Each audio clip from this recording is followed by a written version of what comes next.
আজ তোমাদের চতুর্থ শ্রেণীর পরিবেশ পড়া বলে হাজির হয়েছি। আজ তোমাদের বইয়ের 146 পাতা থেকে পড়া শুরু করব। বাতাসে ধুলো ধোঁয়া, এসব একটু পড়ি আর একটু বুঝি। তিন্নি কদিন থেকে কাশি, রাতের দিকে দমক বাড়ে, বুকের মধ্যে সাঁই সাঁই শব্দ, শ্বাস নিতে কষ্ট হয়। বাড়ি থেকে কিছুটা দূরে স্কুল, হাঁটা পথেই যাওয়া হয়, তবে রাস্তায় বেশ গাড়ি রয়েছে। গাড়ির কালো ধোঁয়ায় ওর খুব কষ্ট হয়। হাঁটার সময় কিছু লোকের মুখে সিগারেট থাকে, ধোঁয়া ছাড়ে। ওরা বোঝে না যে এই ধোঁয়া তিন্নিকে কষ্ট দিচ্ছে। ওদের পাড়ার মোড়েই রয়েছে একটা ডাস্টবিন। বেশ কিছুটা জায়গা জুড়ে ইঁদুর মরা থেকে বাড়ির যাবতীয় নোংরা পচে গলে পড়ে রয়েছে, নিয়মিত পরিষ্কার হয় না। ওদের স্কুলের ঠিক আগে একটা সিমেন্টের গুদাম আর গাড়ি রং করার গ্যারেজ। সিমেন্টের ধুলো আর রঙের ফোঁটায় ওর দম আটকে যায়। রাস্তার পাশে গাছগুলো সব কেটে ফেলেছে, সারি সারি সব দোকান। এই অবস্থা যেন তিন্নি, তা কিন্তু নয়, ওদের ক্লাসে তপন, নয়ন, আফসানাদেরও। দেখো, এই গল্পটা পড়ার পর আমরা কি জানতে পারলাম? তিন্নি বলে একটা মেয়ে, তাই নয়, তার সমস্ত বন্ধুদেরই নানা রকম কষ্ট হচ্ছে। কারণ পরিবেশ দূষণের জন্য পরিবেশ নানা কারণে দূষিত হতে পারে।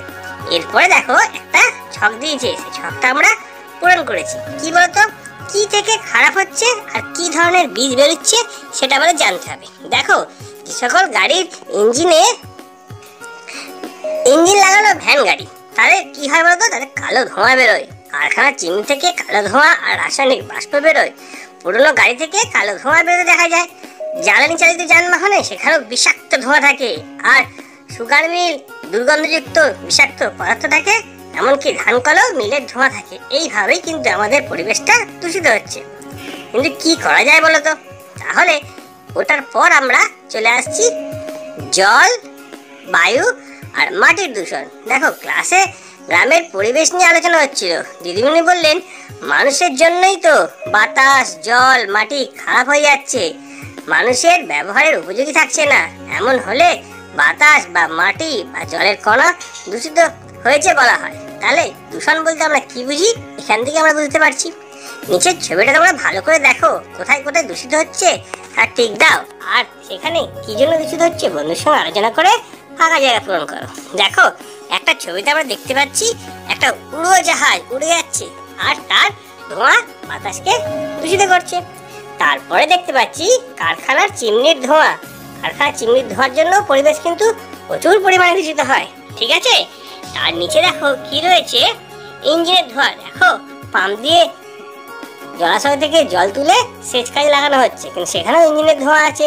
গবাদি পশুকে যখন স্নান করানো হচ্ছে কোনো জলাশয়, তাহলে জল নষ্ট হচ্ছে, জল দূষণ দেখা দিচ্ছে। বা কোনো খেতে যখন কীটনাশক স্প্রে করি, তাহলে সেটাও কিন্তু পরিবেশ দূষণে একটা ভূমিকা গ্রহণ করছে। তারপর নিচে দেখো যানবাহনের ধোঁয়া। কোনো যানবাহন থেকে যে ধোঁয়া বেরোয় সেটাও পরিবেশকে দূষিত করছে। বা আবর্জনা, নোংরা যেখানে পড়ে থাকে সেটার জন্য তো মাটির পরিবেশ দূষিত হয়। তাহলে পরিবেশ দূষণে অনেক কটা কারণ আমরা এখান থেকে জানতে পারছি। এরপরে দেখো 148 পাতায় একটা ছক আছে, সেই ছকের সাহায্যে আমরা অনেক কিছু বুঝতে পারবো। তোমাদের গ্রাম বা শহরের নাম। দেখো, এখানে একটা কাল্পনিক কথা বলা হয়েছে, তোমরা নিজের মতো করে বলতে পারো। গ্রাম বা শহরের নাম রয়েছে কিষানগঞ্জ। আগে কি কি ধরনের নোংরা পাড়ার বা গ্রামের আশেপাশে ফেলা হতো? গৃহস্থালী, কলকারখানার আবর্জনা, ডাস্টবিন, উচ্চ পাড়া নোংরা ইত্যাদি থাকতো। কিন্তু কি হয়েছিল, কোনো কোনো জায়গায় গাছপালা জঙ্গল ছিল, শহরের পার্শ্ববর্তী জায়গায় অনেক গাছ ছিল। একটা সময় প্রচুর গাছ ছিল, কিন্তু এখন সেগুলো দেখা যায় না। চাষের জন্য জমিতে কি দেওয়া হতো? কীটনাশক দেওয়া হতো, রাসায়নিক সার দেওয়া হতো। আগে কি ধরনের যানবাহন ছিল? আগে জ্বালানি চালিত যানবাহন ছিল। আর কি ধরনের কলকারখানা ছিল? সুগার মিল, কাগজ মিল, অ্যাসবেস্টস আর সিমেন্টের কারখানা ছিল। কিন্তু এখন কি হয়েছে, এখন দেখো অনেক রকম পরিবর্তন দেখা যাচ্ছে। কোনো একটা জায়গার নাম ধরো গোপালপুর, সেখানে নোংরা ফেলা হয়, গৃহস্থলী আবর্জনা ফেলা হয়। গাছপালা কোথায় রয়েছে? অনেক দূরে দূরে গ্রামে গাছপালা রয়েছে। চাষের জমিতে এখন আর কীটনাশক দেওয়া হয় না, জৈব কীটনাশক দেওয়া হয় আর জৈব সার দেওয়া হয়। আর জ্বালানি চালিত যানবাহন চলে না, এখানে সিএনজি চালিত যানবাহন চলে। তোমরা জানো নিশ্চয়ই, সিএনজি চালিত যানবাহনে পরিবেশ দূষণ কম হয়। আর এখানে রঙের কারখানা, চটকল, ইট ভাটা হয়েছে, যেখানে পরিবেশ দূষণ অনেক কম হওয়ার সম্ভাবনা থাকে। এরপরে দেখো আমাদের 149 পাতায় কি রয়েছে, দূষিত জল বিষম ফল। জল দূষণের বিভিন্ন রকম কারণ এখানে বলা হচ্ছে। যেমন দেখো, জমিতে যখন কীটনাশক ছড়ানো হচ্ছে, তেমন ভাবে সেই কীটনাশক যুক্ত জল যখন কোনো জলাশয়ে পড়ছে, তখন সেই জলটা দূষিত হচ্ছে। বা ধরো জাহাজে করে কোনো একটা জায়গায় তেল নিয়ে যাওয়া হচ্ছিল, সেই তেলটা যখন জাহাজ থেকে সমুদ্রে পড়ে গেল, তখন গোটা সমুদ্রের জলে বেশ কিছুটা অংশ দূষিত হয়ে গেল। তারপরে পুকুরে যখন কচুরিপানা জন্মাচ্ছে, তখন পুকুরের জলটা যথেষ্ট পরিমাণে আলো বাতাস পাচ্ছে না, তখন পুকুরের জলটাও দূষিত হয়ে যেতে পারে। এরকম ভাবে একটা মিল করতে দেওয়া রয়েছে। ভালো করে দেখো, বিভিন্ন প্রকারের দূষক পদার্থ, যেমন গৃহস্থলী বর্জ্য পদার্থ কোথায় গিয়ে পড়ছে? নর্দমার জলে গিয়ে পড়ছে।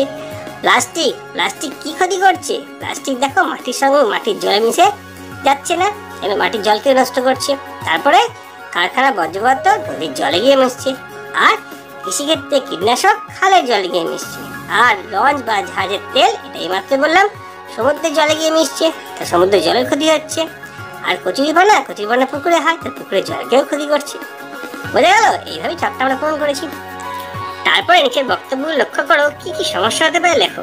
কি কি বক্তব্য লেখা আছে? নোংরা জলে নিয়মিত স্নান করলে কি হতে পারে? দেখো, নোংরা জলে যদি নিয়মিত স্নান করা হয়, তাহলে গায়ে খোস পাঁচড়া হতে পারে, বাবা নানা রকম চর্মরোগ হতে পারে। এদিকে দেখো 2 নম্বরটা কি বলেছে, নোংরা পুকুরে জল পান করলে কি হয়? কলেরা, আমাশয়, টাইফয়েড, নানা রকম রোগ হতে পারে। আর কৃষিক্ষেত্রে সার বা কীটনাশক মাটির সংস্পর্শে, মাটির নিচে জলের সংস্পর্শে এলে তখন মাটি দূষিত হবে, মাটির নিচে জলও দূষিত হবে। আর নোংরা জলে কাপড় কাচলে জল দূষিত হবে, কাপড়েরও ক্ষতি হবে। ঠিক আছে, 149 পাতায় সবটা বলে দিলাম। এরপরে দেখো 150 পাতায় কি রয়েছে। এখানে পরপর 4টে ছবি দেখতে পাচ্ছি। কি আছে বলতো? প্রথম ছবি দেখতে পাচ্ছি গাছের পাতার উপর ধুলোকণা জমে গেছে। 2 নম্বর ছবি দেখতে পাচ্ছি নোংরা খেয়ে একটা কাক মরে গেছে। 3 নম্বর ছবিতে পুকুরে মাছ মরে ভেসে উঠেছে। 4 নম্বর ছবি দেখতে পাচ্ছি সৌধের গায়ে কালো কালো ছোপ পড়েছে। কেন এরকম হয় এসে একটু আলোচনা করে জেনে নি। দেখো কি বলেছে এখানে, পাতার উপর যে ধুলোকণা জমেছে সেটা হচ্ছে বায়ু দূষণ। কেন এরকম হচ্ছে বলতো? পাতার উপর ধুলোকণা জমে পত্ররন্ধ্র বন্ধ হয়ে যাচ্ছে, এটা বিরাট বড় ক্ষতি। তাহলে গাছেরা শ্বাস গ্রহণ করবে বা সালোক সংশ্লেষ করবে কি করে? এর পত্ররন্ধ্র বন্ধ হয়ে যায়, হাওয়া বাতাস চলাচল করবে না, গাছেদের ক্ষতি হবে। কাকের মৃত্যু কি হচ্ছে? মাটি দূষণ হচ্ছে, কারণ রাসায়নিক ও দূষিত পদার্থ খাদ্য গ্রহণ করে কাকের মৃত্যু ঘটেছে। আচ্ছা, মরা মাছ, জল দূষণ হচ্ছে, তাহলে পুকুরের জল দূষিত হয়ে গিয়ে মাছের মৃত্যু ঘটছে।